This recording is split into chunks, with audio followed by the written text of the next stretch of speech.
Продолжаем эфир. Президент подписал указ о создании Совета по противодействию незаконному обороту наркотиков. О проблеме наркомании в республике и вообще о задачах Совета будем говорить с главным наркологом Ирмой Ануа. Ирма Константиновна у нас в студии. Приветствую, спасибо, что пришли к нам. Добрый день. Ну, в первую очередь хочется узнать, какова ваша реакция вот на создание такого совета при президенте и статусу такой приобретает этот совет? Я считаю, что это очень правильное решение, потому что проблема наркомании, она многосторонняя, и люди разных ведомств должны участвовать в решении данной проблемы.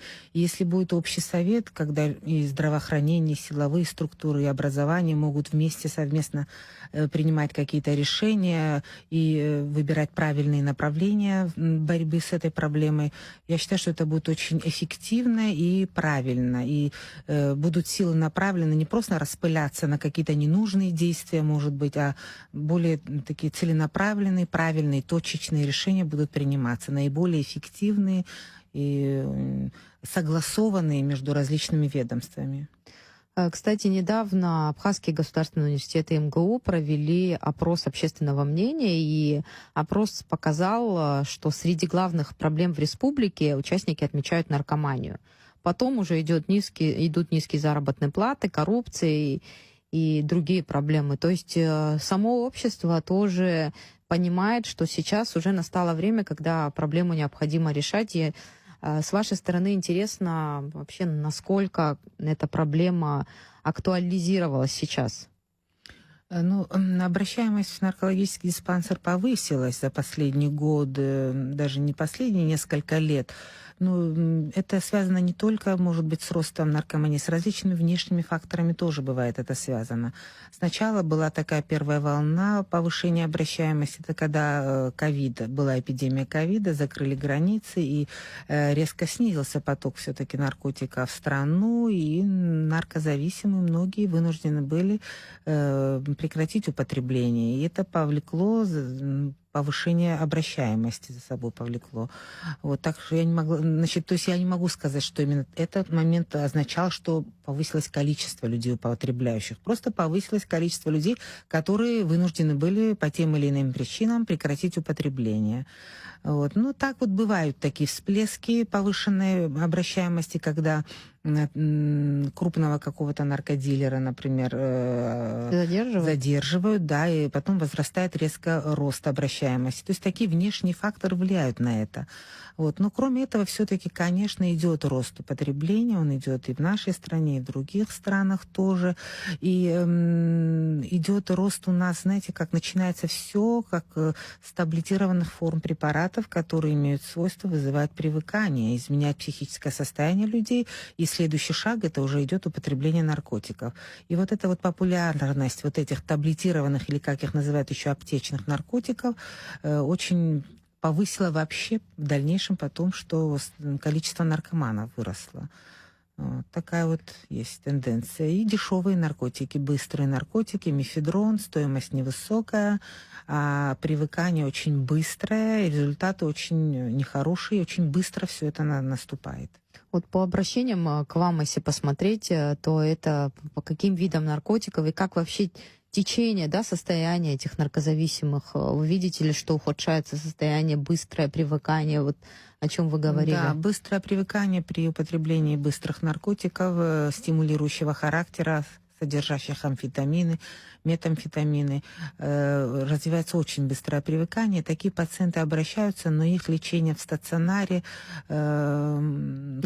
невозможно и малоэффективно, если только нет вот состояния такого психоза острого, что надо купировать.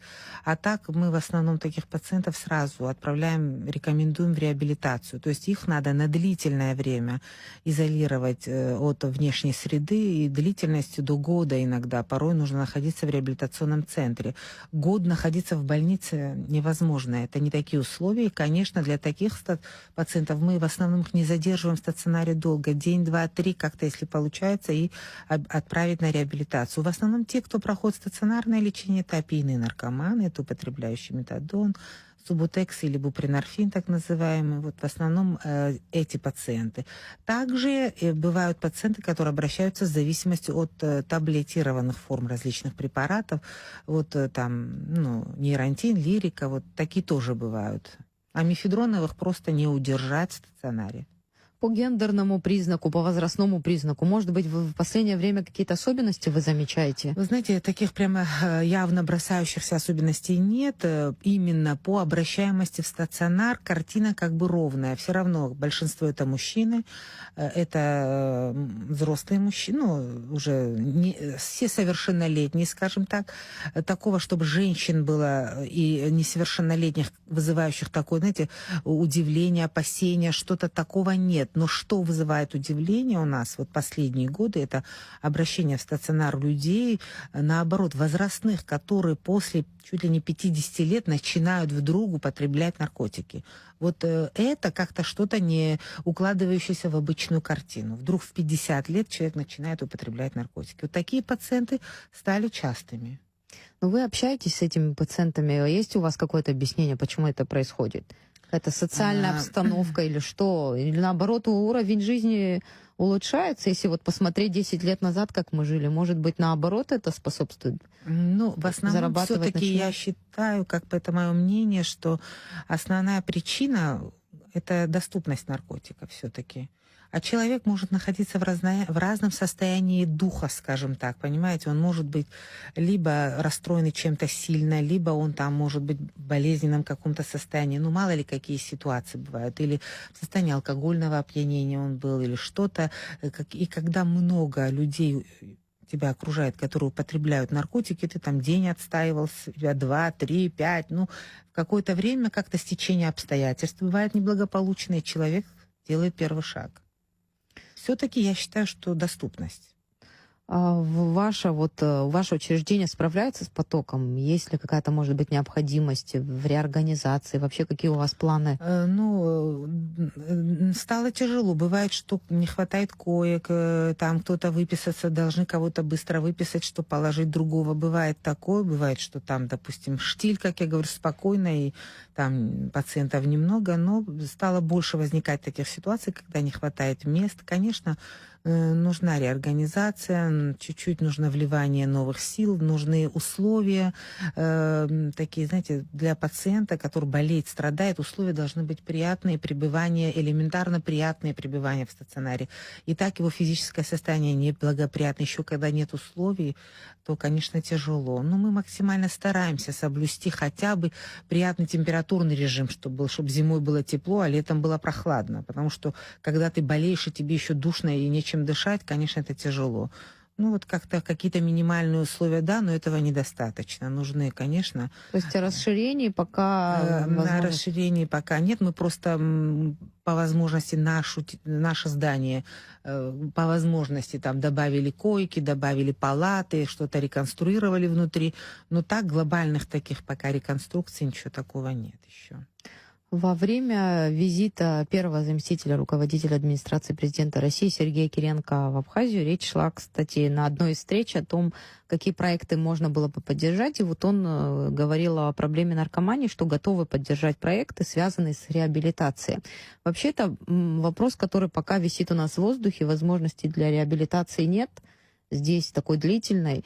И вы, как я помню, в одном из интервью говорили, что Абхазия не та республика, да, маленькая территория, чтобы можно было здесь реабилитационный центр открыть. Как вы сейчас к этому относитесь? И, может быть, какие-то новые перспективы сейчас открываются? Нет, реабилитационный центр, конечно, нужен, но я так считаю, что просто как вот вид помощи такой тоже должно быть. Должен быть один хотя бы реабилитационный центр, но центр, опять-таки, вы должны понимать, что это должно быть не на большое количество людей. То есть реабилитационный центр, максимум на 20 человек должен быть, потому что собрать большое количество людей наркозависимых вместе, вместе, ну, вы представляете, какая-то сложная ситуация будет внутри их, чтобы они не нарушали режим, чтобы они, находясь у себя в стране, и собрать 50 человек, например, наркозависимых, которые в разном уровне мотивации находятся. Кто-то хочет, кто-то не хочет, у кого-то просто формально согласился на реабилитацию, кто-то там правда хочет. И вот людей разного такого уровня собрать вместе, 50 человек хотя бы, допустим, и чтобы они там не нарушили режим, чтобы какой-то там не мешали друг не другу, мешали друг другу выздоравливать, это крайне сложно. Даже в России тот центр обычно маленький, 15-20 человек. Ну, один центр должен быть, как вот все-таки, да, для, может, сильно мотивированного пациента. Или, ну, там есть разные причины, для чего это нужно. Ну, нужно, да. Но я считаю, что еще должны быть квоты, государственные квоты для прохождения реабилитации за пределами Абхазии. Ежегодно, если выделялась бы какая-то квота, на, допустим, 20-30 человек, тоже, ну, можно было бы отправлять в Россию на реабилитацию. Вот с точки зрения демографии у нас есть такая важная, интересная программа, как программа поддержки ЭКО. Угу. И вот в рамках этой программы, да, мы, может быть, опять фонд репатриации или какие-то другие ведомства могли бы взять на себя вот расходы Да, по... расходы по... Если реабилитация в общей сложности там длится, допустим, минимальная 4 месяца, ну вот все-таки какую-то часть, чтобы оплачивало государство, какую-то часть оплачивала, ну, семья. Готовы ли вы эти проекты обсуждать в рамках Совета? Будут ли эти вопросы подниматься? Я думаю, что, конечно, эти вопросы тоже будут обсуждаться. Все и лечение, и реабилитация, и какие-то другие моменты, и профилактика. И, естественно, я думаю, что Совет вот этот именно создан для того, чтобы все эти вопросы мы обсуждали совместно. Потому что люди разных ведомств должны понимать, что делает каждое ведомство, в чем оно ответственно, что должны мы делать. И это очень важно. Это очень важно и будет, я думаю, результативно. Несколько лет назад у нас вообще о нормативной базе немножко поговорить хотелось бы. Ужесточение было законодательства в отношении распространителей завоз, сбыт, распространения наркотиков. Но, как мы видим, да, тенденция сохраняется. Наоборот, даже вы замечаете увеличение количества пациентов. Хотя силовые структуры многих задерживают и с большими количествами наркотиков, и приговоры выносятся суровые, люди отбывают срок, находятся в местах лишения свободы. Все это как бы работает, но, видимо, настолько соблазнительно для некоторых граждан, что это их не останавливает, те, которые занимаются именно распространением. Ведь часто вот эти, которые приезжают, они не местные жители. Может, столько они не знают, понимаете, о наших законах, о том, как работает эта служба и как кто находится в тюрьме, и рискуют. Ну, в сводках в последние годы часто и фамилии именно абхазские и да, местных граждан. Местных граждан тоже, да, но вот именно с большими такими, кто попадали, в основном партиями. Многие, да, с большими партиями, это в основном приезжие. Борьба — это вообще отдельный вопрос, да, это с правоохранительными органами лучше обсуждать, а вот как государство должно относиться к проблеме наркомании. У нас нет сформулированного, да, в законодательстве понимания, как мы к наркозависимым относимся, как к больным людям, которых надо лечить. Вот вы говорите, нужны программы по реабилитации, значит, и в законодательстве что-то должно поменяться, или как? Расскажите, в законодательстве все написано. Там написано, что это и болезни. Естественно, просто их болезнь часто приводит к криминальному поведению, нарушению общественного порядка и такое все. Да, бывает, что эта болезнь приводит к этому. Но это и понятно, больные люди, это мы ничего нового не скажем и не будем спорить со всем миром. Понятно, что это болезнь, нуждается в лечении, в реабилитации, ну и во всех остальных мерах, которые приняты во всем мире. И нужно максимально использовать, задействовать в этом все инструменты, и борьба с распространением, и как-то мотивировать лечиться. Мотивировать на лечение, но все-таки самое главное — это распространение. Когда каналы перекрыты, когда нету наркотика, когда все, тут же они хотят лечиться, тут же кто-то на реабилитацию, кто-то остается в трезвости, кто-то вновь возвращается. Понятно, это болезнь хроническая, она может обостряться, может давать рецидивы, может быть в ремиссии, но это не значит, что нужно нам опустить руки, ничего не делать. Вы тоже прекрасно знаете, сами мы все живем в этом обществе, знаем, сколько есть людей прошлом имеющих эту проблему и полноценно живущих в социуме, в обществе, приносящие пользу нашему обществу и своей семье, и самим себе. То есть таких тоже много. И жалко было бы, если эта болезнь поглотила бы их, понимаете? И понятно, что, к сожалению, большинство пациентов все-таки Не могут справиться с этой проблемой. Да, маленький процент. Но вот сами наркозависимые, как говорят, лучшая терапия — это опыт переболевших, да, когда они видят положительные примеры. Конечно, и мы в своем лечении очень используем таких пациентов. У нас на территории нашей больницы есть группа анонимных наркоманов, они 4 раза в неделю там собираются, и это очень помогает нам. Во-первых, нам, персоналу, помогает то, что просто мы их видим в неделю 4 раза, и нам помогает верить в то, что все-таки возможно эту болезнь тоже как-то победить, преодолеть, и что есть люди, видим мы этих пациентов наших в ремиссии. Ведь раньше, пока не было этой группы, мы наших пациентов видели только в обострении болезни. И у нас создавалось впечатление, что никогда вообще они не выздоравливают. Все время, потому что к нам приходили всегда в плохом состоянии. А сейчас у нас есть возможность видеть их в хорошем состоянии. Это просто, конечно, дает силы и веру тебе, врачу. А если врач не верит, то он не может внушить эту надежду и пациенту, понимаете? Поэтому для нас вот эта вот группа очень важная, такое звено в лечении. А их сеть, да, если так Да. в хорошем смысле можно сказать, она растет. Я знаю, что Да. есть представительства в разных районах, но количество людей, которые к ним приобщаются, их Да. увеличивается? Что вам Конечно, известно? увеличивается. Если 10 лет назад, мы вот недавно была встреча, нет, не 10, 14 лет назад, например, гаагская группа состояла из одного человека, понимаете, то сейчас, когда была юбилейная вот встреча, там было, наверное, человек 100 вот было, минимум. А Выздоровевших. то, да, это и больше собираются. То есть все начиналось с одного. Конечно, растет, потому что это эффективно, потому что это помогает. И когда это эффективно, все равно это растет, это увеличивается количество людей. В прошлый раз, когда вы приходили к нам на интервью, вот цифры мы просили вас назвать, количество наркозависимых по республике, и вы, конечно же, сказали, что вот такое-то количество к нам обращается, но мы не можем говорить, что это вот столько у нас наркозависимых в стране, потому что многие не обращаются, многие за пределы страны уезжают. Какие цифры на сегодняшний день, которыми вы располагаете? В общем, на учете в наркодиспансере состоит более 3500 человек на учете. Было 2500, если я помню. Да, что-то, выросла цифра, конечно. Но там есть и алкозависимые, и наркозависимые. Вот. Большая часть, 2000 там с хвостиком, это алкозависимые, остальные наркозависимые. Но все равно на 100 человек, вот я просто просмотрела статистику перед интервью, на учете на 100 человек больше, чем в предыдущем году, в прошлом году. И да, наша статистика тоже растет медленно, но это не отражает истинной картины, конечно, ситуации.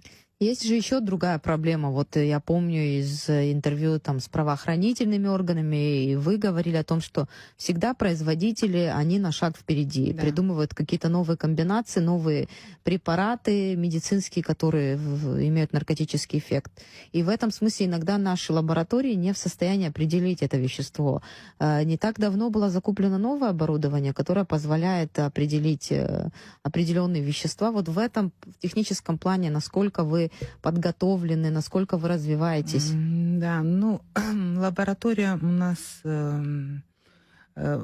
оборудование же было закуплено для выявления наркотических средств, но оно передано потом было МВД, сейчас оно находится в МВД, но в полном объеме, в полную силу, в полную, возможность этого оборудования пока не производятся анализы.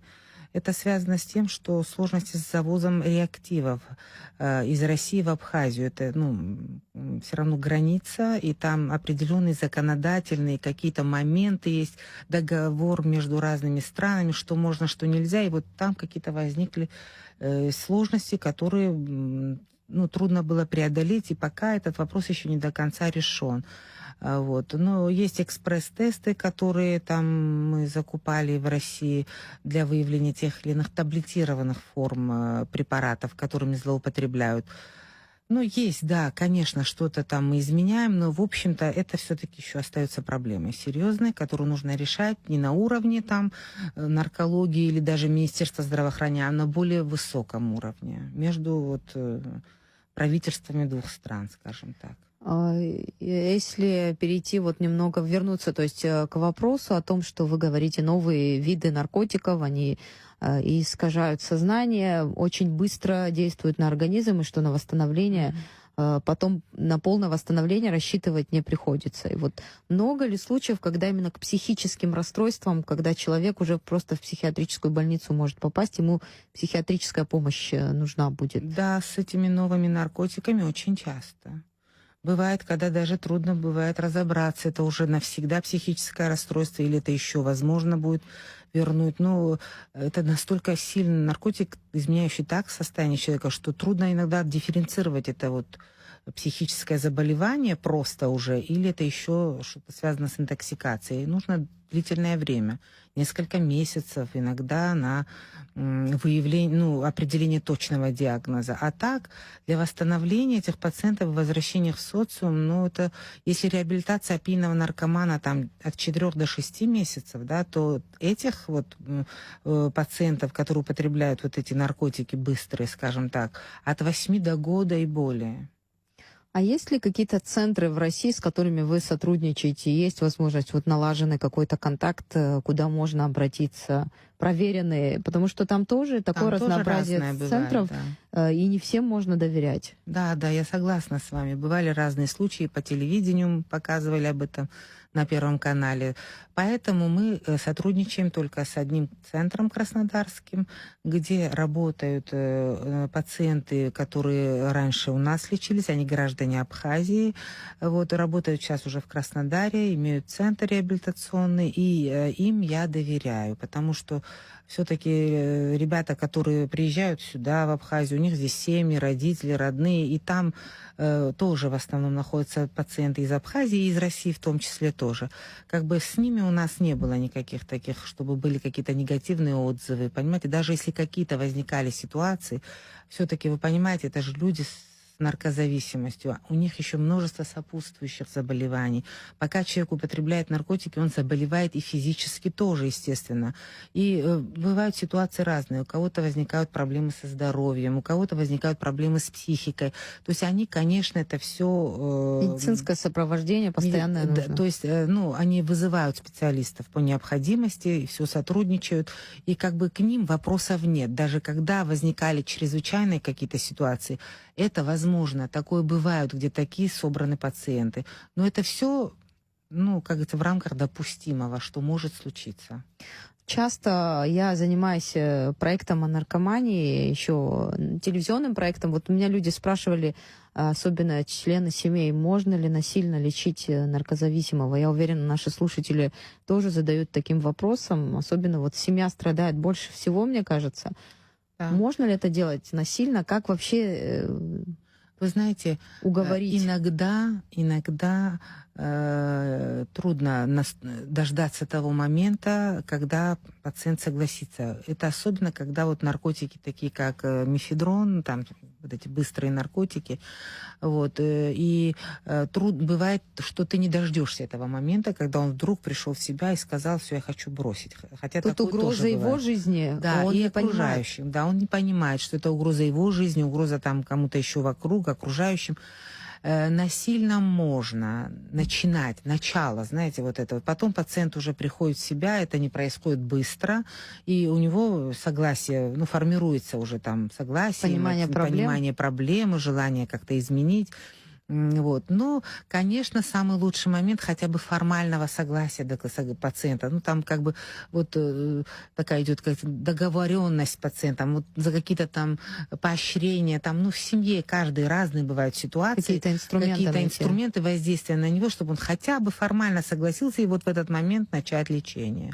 Бывали случаи, когда и пациентов насильно. Главное, чтобы родственники понимали всю правильность правильность своих действий и понимали, что другого выхода нет. Но когда еще и у родственников нет понимания, тогда, конечно, невозможно справиться с этой проблемой. Это невозможно. И поэтому чаще всего, часто мы начинаем работу не с пациентом у нас идет, а работа с родственниками. Вот именно Созависимым до них, поведением. да, с созависимыми, донести до них, какие правильные шаги делать. Не надо тратиться на какие-то клиники навороченные. Тут нужно совсем другое. Не нужно там искать ему, что вот он бросит и сразу какую-то высокооплачиваемую работу, тут же новую машину и так далее. То есть не вот это все работает, что-то там другие вещи нужны. И, в общем, вот это вот изменить поведение родственника. И когда у них наступает четкое понимание, что нужно делать, тогда вот уже первый шаг. А что, кстати, где-нибудь помощь именно родственникам оказывается психологическая? Потому что я помню, мне даже среди ночи звонила мама одного из наркозависимых в слезах, что мне делать. Вот им нужна помощь, чтобы они потом могли наркозависимым помочь. Может, кстати, как раз вот такой проект, который Кстати, помог... да, группа для созависимых. Ну, знаете что, как вот... У нас немного времени остается, но вот я хотела сказать, что, конечно, есть. Во-первых, мы консультируем созависимых, потом есть группа, и у анонимных наркоманов есть открытый день, когда люди с этой проблемой, имеющие в семье, могут обратиться к ним. И каждому родственнику я говорю, прежде чем начать лечить своего сына, один раз сходите на группу, послушайте, что говорят пациенты. И вы знаете, очень сложно уговорить родственников прийти на группу. Один раз. Это недоверие или стеснение? Нет, или это созависимость. Это такая же болезнь, как и пациент упирается от начала лечения, так и родственники упираются от начала правильных шагов сделать, понимаете? Вот в чем пользуясь одинаковость. случаем, да, просим обращаться в наркологический диспансер, в группы «Анонимные наркоманы», которые есть в разных районах. В Очамчире, в Гагре, в Сухуми они работают. В Удауте. И Ирма Константиновна, спасибо, что были с нами в студии. Я напомню нашим слушателям, у нас в студии была главный нарколог страны Ирману, а мы говорили о создании Совета по противодействию незаконному обороту наркотиков.